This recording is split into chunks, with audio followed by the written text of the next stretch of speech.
আপনারা গতকালকের একটা নিউজ হয়তো অনেকে দেখেছেন।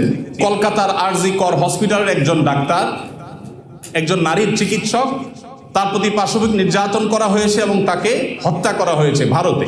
এটার প্রতিবাদে ঢাকা ইউনিভার্সিটিতে একটা আয়োজন হয়েছে 16 আগস্ট রাতে, এবং সেই আয়োজনে বর্তমান অন্তর্বর্তীকালীন সরকারের একজন উপদেষ্টা, সমাজ কল্যাণ উপদেষ্টা, তিনি উপস্থিত হয়েছেন। এস মুর্শিদ ওনার নাম।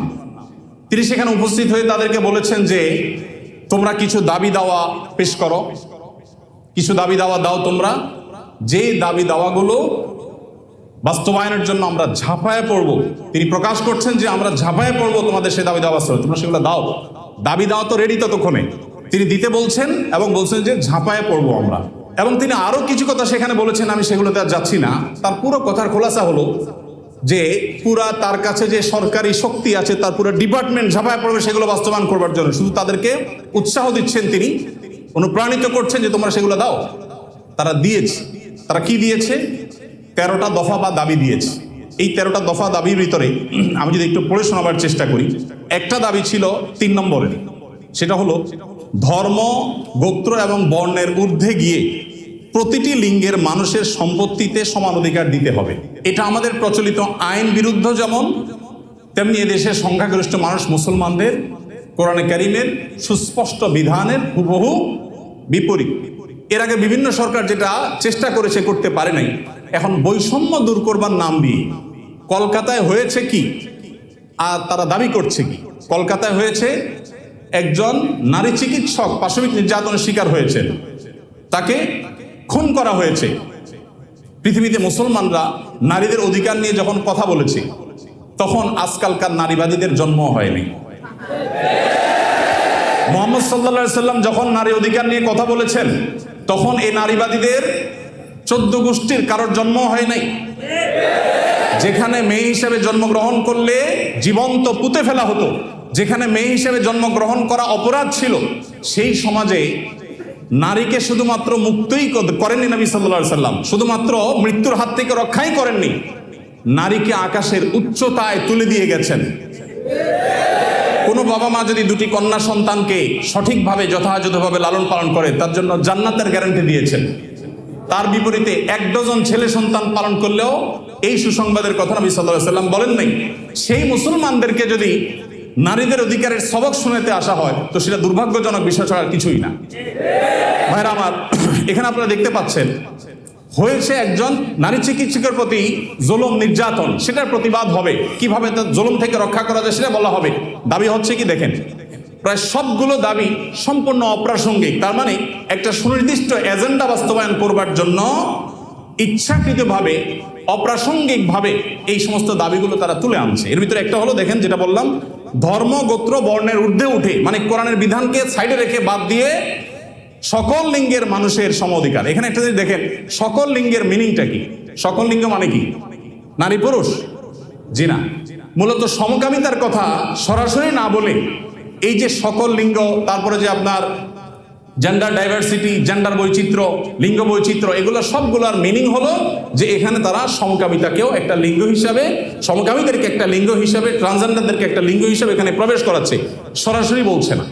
তো যাই হোক, এখানে কোরআন কারীমের আয়াতের বিধান থেকে আমাদেরকে, সারা দেশের মানুষকে সরে আসার জন্য আহ্বান করছেন। এই দেশে ছাত্ররা বৈষম্য বিরোধী, কোটা বিরোধী আন্দোলন করেছে কি কোরআন কারীমকে পরিবর্তন করবার জন্য? কোরআনের বিধানকে উল্টাবার জন্য মুসলমানরা রক্ত দিয়েছে? কিন্তু তারা তো সেই দাবি করছে। আমাদের ছাত্রদের, আমাদের মুসলমানদের রক্তকে তারা কিসের বিনিময়ে বিক্রি করছে দেখেন। দ্বিতীয় দাবি দেখেন, ইউনিফর্ম ফ্যামিলি কোড চালু এবং তার বাস্তবায়ন করতে হবে।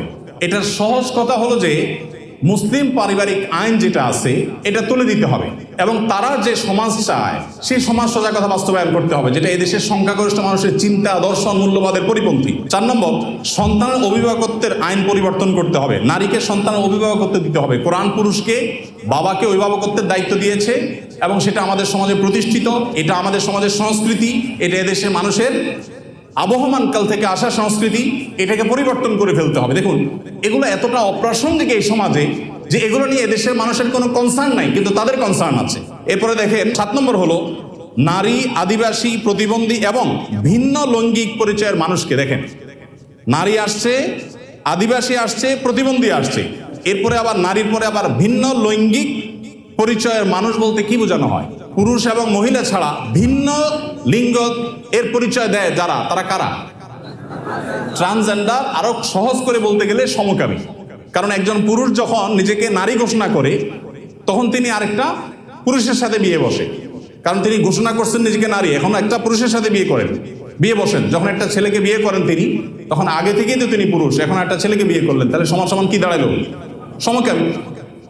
তো এই সমকামিতা এদেশে মানুষকে গিলানো সহজ হবে না, সেজন্য এই সমস্ত শব্দের মাইল পেস তারা দিচ্ছে। আপনি দেখেন প্রতিটা দফায় হয়েছে কলকাতায় কি আর তারা দাবি করছে কি। তো এই যে ব্যাপারটা দেখেন, এখানে তারা বলছে যে নারী, আদিবাসী, প্রতিবন্ধী এবং ভিন্ন লৈঙ্গিক পরিচয়ের মানুষদের প্রতিনিধিত্বের জন্য যৌক্তিক অনুপাতে কোটা বরাদ্দ দিতে হবে। যে কোটা বিলুপ্তির জন্য এত কিছু, সেই ছাত্রদের করা সরকারের উপদেষ্টা এখন কোটা চাচ্ছেন সমকামীদের জন্য। এই মানুষগুলো যারা শারীরিকভাবে সুস্থ সবল, তারা নিজের মেধায় তো লড়তে পারেন, কিন্তু এখানে নারীদের জন্য শুধু কোটা চাচ্ছেন তিনি তা না, তিনি ভিন্ন লৈঙ্গিক পরিচয়ে ধারণকারী মানুষদের অর্থাৎ সমকামীদের জন্য তিনি কোটা চাচ্ছেন। সমকামীদের শুধু বৈধতা দেওয়ার কথা বলছেন না, তাদের জন্য কোটা রাখার দাবি করা হচ্ছে। এরপরে আমরা দেখতে পাচ্ছি 8 নম্বর যে দাবি, সে দাবিতে লেখা আছে যে বলা হয়েছে যে 1860 সালের গর্ভপাতের আইন বাতিল করতে হবে, নারীকে গর্ভপাতের পরিপূর্ণ স্বাধীনতা দিতে হবে। মানে জেনা ব্যভিচার হবে, অসামাজিক কার্যকলাপ হবে, মনে চাইলে গর্ভপাত করবে, এই বিষয়গুলো ইজি করে ফেলতে হবে। সোজা কথা, গর্ভপাতের মাধ্যমে যে ভ্রূণ হত্যা করা হয়, এটা কি হত্যা না? হত্যা না। তো মানবতার ধ্বজাধারীরা দাবি করছেন কিসের? যে একটা মানব ভ্রূণ হত্যা করার অনুমতি দিতে হবে, স্বাধীনতা দিতে হবে। এ দাবি করছেন কারা? মানবতার সবক দেয় যারা আমাদেরকে সকাল বিকাল, তারা। এরপর আপনি দেখেন কলকাতায় ঘটেছে কি, একজন নারী চিকিৎসকের উপরে জুলুম হয়েছে, আর তারা চাচ্ছে কি যে কোনো নারী যে কোনো জায়গায় গর্ভপাত করতে পারবে, পারমিশন চাচ্ছে। তার মানে যত রকমের অবৈধ সম্পর্ক আছে, জেনা ব্যভিচার আছে, এগুলো করে যাতে কারো টেনশন করতে না হয়, সে রাস্তা যাতে সুগম হয়, সেটা তারা চাচ্ছে। কলকাতা হয়েছে কি আর তারা দাবি করছে কি? আচ্ছা, এরপরে দেখেন 9 নম্বর দাবি করেছে তারা, নারী এবং লৈঙ্গিক বৈচিত্র্যের মানুষের জন্য সমান কর্মসংস্থানের সুযোগ দিতে হবে এবং নিরাপদ কর্মসংস্থানের নিশ্চয়তা দিতে হবে। তার মানে নারী এবং লৈঙ্গিক বৈচিত্র্যের মানুষদের কথা বলা হচ্ছে এখানে। পুরুষ তো আছেই, মহিলা পুরুষের বাদে আবার বিভিন্ন লৈঙ্গিক পরিচয়ের ধারণকারী মানুষদের জন্য কর্মসংস্থানে বিশেষভাবে তাদের জন্য সুযোগ দিতে হবে, পরিবেশ করতে হবে। তার মানে কি নারী পুরুষ ছাড়া কি আছে? ট্রান্সজেন্ডার বা সমকামী। যদি আপনি বলেন না আমি এখানে তৃতীয় লিঙ্গ বুঝেছি, তাহলে তৃতীয় লিঙ্গ বলতে আপনার সমস্যা কি? লৈঙ্গিক বৈচিত্র্য শব্দ বলতে কতগুলো অক্ষর ব্যবহার করতে হয়েছে, উচ্চারণ করাও তো একটু কঠিন। আপনি তৃতীয় লিঙ্গে বলতে সমস্যা কোথায়? হিজড়া বলতে যদি আপনি না চান, না বললেন। তৃতীয় লিঙ্গ তো আমাদের দেশের স্বীকৃত ভাষা, সংবিধানের ভাষা, তাহলে সেটা ব্যবহার করতে অসুবিধা কোথায়? তার মানে এটা তাদের উদ্দেশ্য না। আমি তো দায়িত্ব নিয়ে বলতে পারি এটা তাদের উদ্দেশ্য। তাদের উদ্দেশ্য হলো সমকামী বা ট্রান্সজেন্ডারদেরকে তারা সমাজে প্রতিষ্ঠা করবার অপচেষ্টায়।